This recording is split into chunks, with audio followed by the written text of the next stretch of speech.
Hi guys, do you like my makeup today? I actually am wearing the Baby Yoda palette from ColourPop Cosmetics. Where is it? I literally just had it. I put on like some of these colors right here, like on my inner corner, but I'm trying to do more exciting makeup because I don't really do anything exciting with my makeup. I'm such like a natural girl. I figure I can come on here and play makeup, you know, play makeup artist. My name is Crystal Kyber. Welcome back to my YouTube channel. Hi friends, how are you guys doing today? I hope that you're having a great day so far. If you're new here, I'm Crystal Kyber. I know that I said that already, but hi, how are you doing? I'm a Star Wars channel, at least I'm trying to be a Star Wars channel, so if you guys like Star Wars content, give me a subscribe. Do we like this more? Do we like this? I don't know what to do today. We have a lot to talk about, which is pretty surprising because this is the shortest episode of The Mandalorian so far. But today we are talking about The Mandalorian Season 2, Episode 6, The Tragedy. Well, I think we all kind of knew that the child was going to go missing. Oh, spoilers. We're going to do spoilers for The Mandalorian. But you guys knew that, right? All kind of knew that Baby Yoda, did we all know that? I feel like I personally thought that Baby Yoda was going to be taken at the end of the season. But once I saw the title, The Tragedy, I was like, no, dude, Baby Yoda is going to get taken. I was also kind of wondering why we didn't get a title or like a minute count for this episode, because it usually gets leaked like Monday or Tuesday, but they didn't leak it. And I think this is why, because we all knew it was going to be about Baby Yoda. We open with Din and Grogu on the Razor Crest, and it is so cute because Din just keeps saying Grogu's name and Grogu keeps responding to him, and honestly it is just so cute. Daddy Din is just getting such a kick out of it, and I think this is the first time that we heard him laugh, and my heart just like melted, and it is the cutest thing I've ever heard, ever.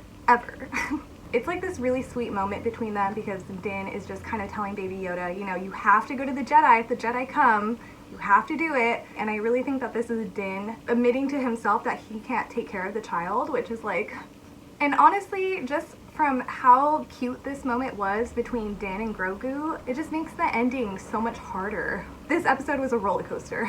I was a little shook that we went straight to Tython. I really thought that we were gonna stop on Navarro 7, or I thought that we were gonna do something before going to Tython. This episode didn't go as expected at all, like at all. I was part of Star Wars Theory's watch party.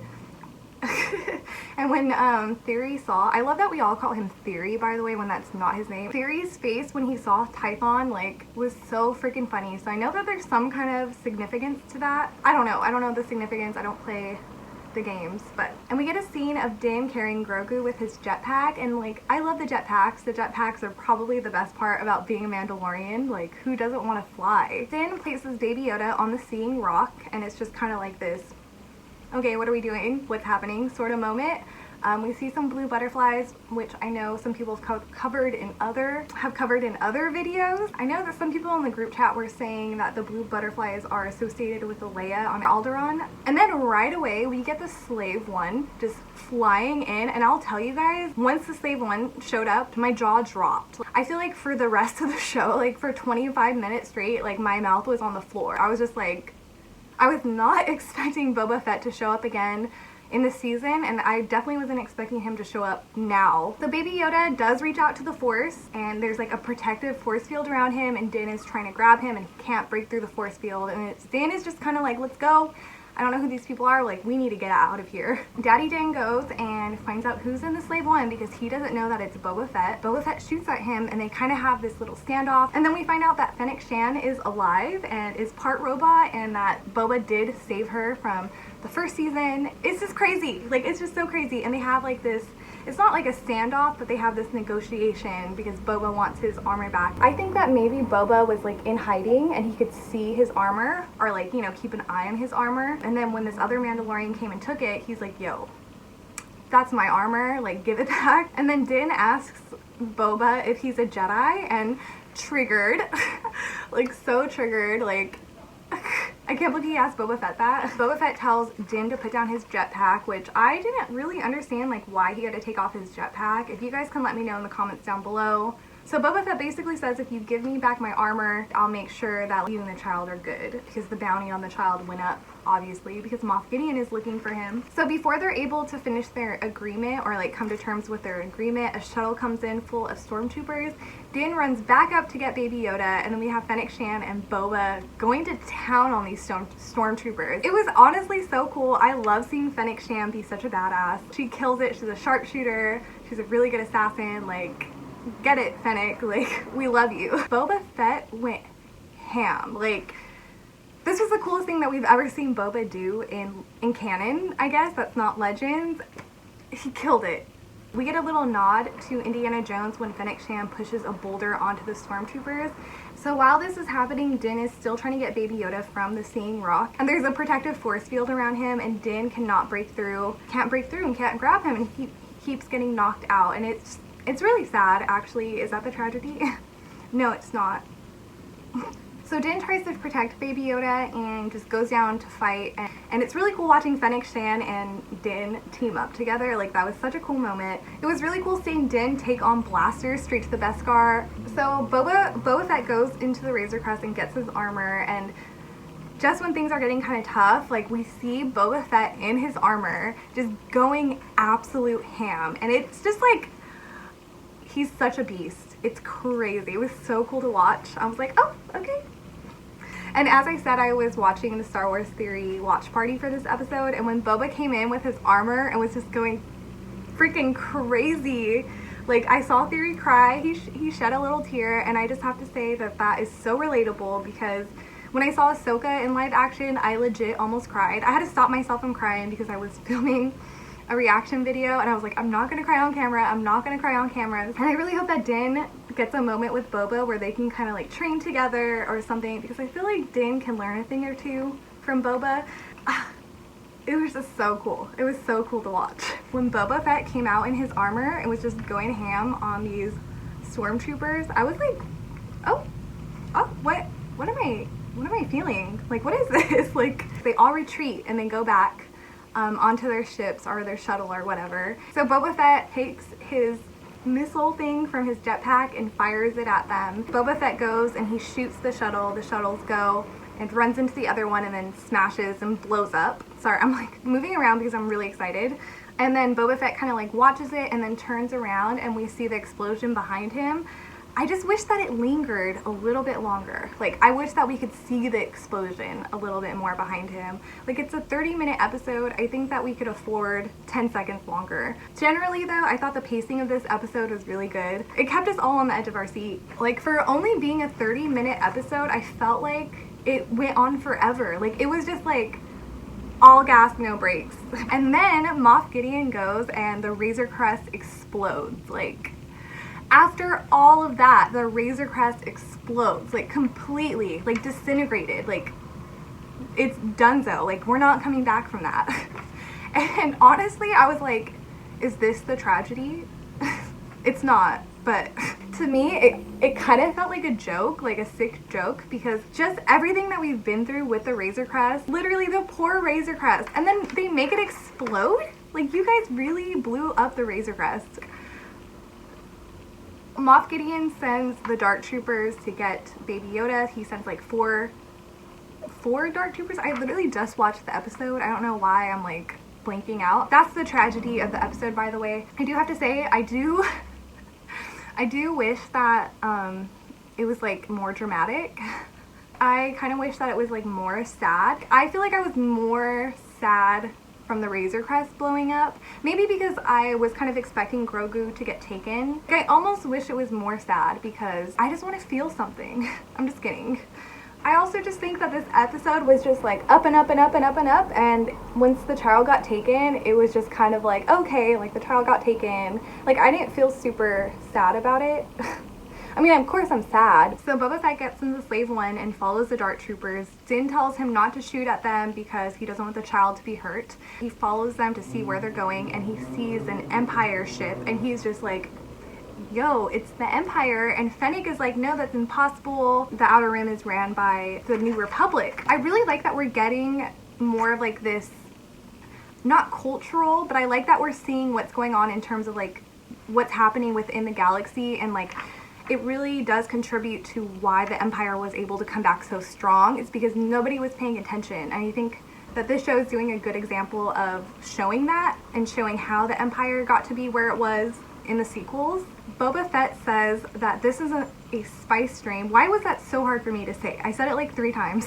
And some people were speculating on Reddit that that's probably why he got taken out so easily in the original trilogy, is because he might have just been on spice, like a spice addict, which is like a really interesting concept, because why did we get like this crazy beast mode Boba Fett and then he gets taken out by some blind guy? So I'm reading Dune right now, and it's like pretty shocking at how similar they are, but you know, we'll get into that another time. So once the child is gone, our next scene is Din going through the rubble of the Razor Crest, which is like so sad and so heartbreaking, and he pulls up the little ball that Baby Yoda is always playing with, and it just like, that part got me, that part. The only other thing that's left is the Beskar spear that he got from the Magistrate, or from Ahsoka. Boba shows Mando his chain code for his armor, and then that's when Mando accepts him as a Mandalorian. And I have to say that this is really cool that they did this, because this debate within the community that's been happening forever, and this episode just confirmed that they're Mandalorian. My brother and I have argued about this constantly, so he was pretty happy to know that he was right. And I was wrong. Me and my brother, we argue a lot about Star Wars though, but that's part of the fun, you know, like we don't all have to agree on the same things. I think that's like what makes being part of this community so fun, is we can all have different opinions. You know, it's art. We can disagree. Did I just call Star Wars art? Because it is. Mando kind of gives up really easy and says that the child is gone, and Boba Fett says like, no, our agreement was if you give me back the armor, then I'll help you protect the child or whatever.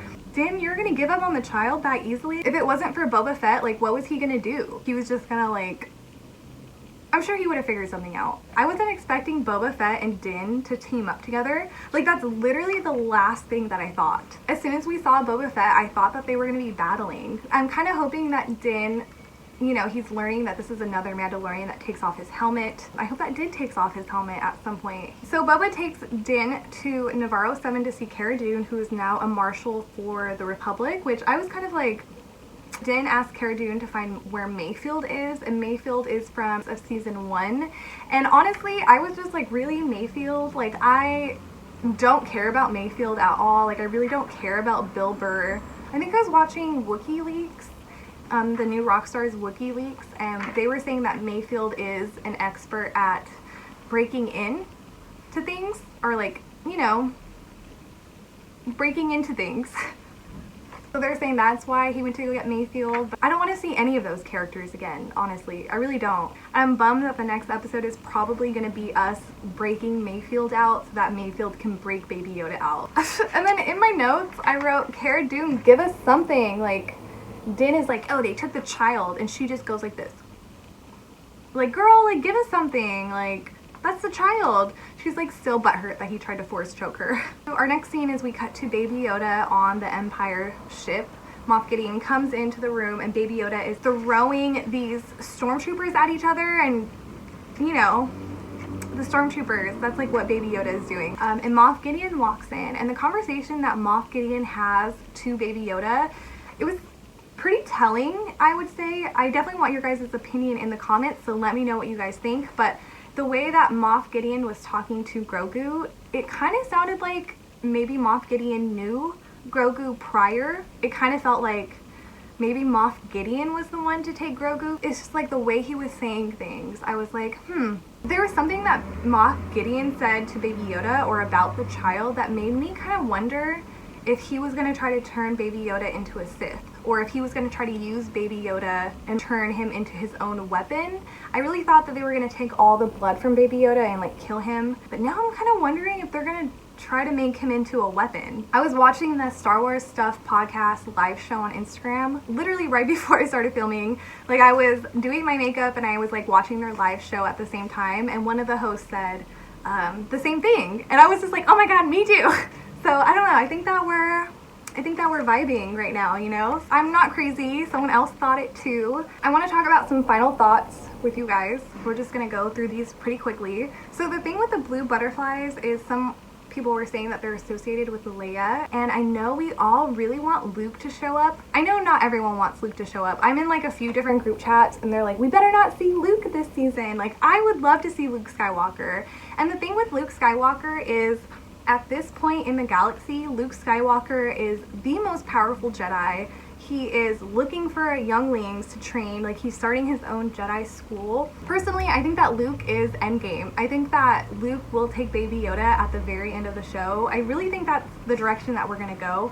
But as I was talking about this with the Baby Yoda social club and I was telling them about the blue butterfly thing, we were saying like, wouldn't it be cool to see Leia?